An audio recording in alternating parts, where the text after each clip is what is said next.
మా పాపతో ఏదో మాటల్లో ఎగ్జామ్స్ గురించి టాపిక్ వచ్చింది.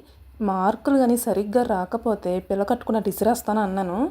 నువ్వు కూడా వస్తావా అని అడుగుతుంది. చిన్న గ్యాప్ లేకుండా వెంటనే అడిగింది అలాగా. అసలు ఏమనాలి దాన్ని? నువ్వు వస్తేనే నేను వెళ్తా అంటుంది. అలా ఉన్నారు ఈ పిల్ల దయ్యాలు. ఎగ్జామ్స్ అయిపోతే మాకు ఈ టెక్స్ట్ బుక్స్ తోటి ఏ పని ఉండదు అంది. నీకు పని లేకపోతే ఏంటే, నీ జూనియర్స్ ఉంటారు కదా, నీకన్నా చిన్నపిల్లలు, థర్డ్ క్లాస్ పిల్లలు, వాళ్ళకి ఇచ్చేస్తే యూస్ చేసుకుంటారు కదా అనేసి అన్నాను.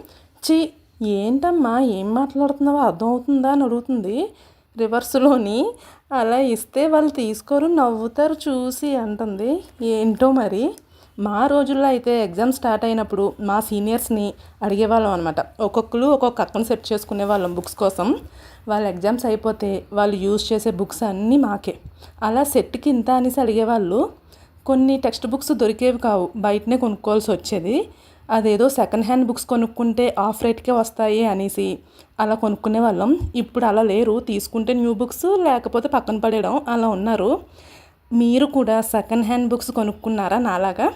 కొనుక్కుంటే ఒక కామెంట్ చేసి మన వీడియోకి ఒక లైక్ చేసుకొని మన ఛానల్ని సబ్స్క్రైబ్ చేసుకోండి. Bye bye.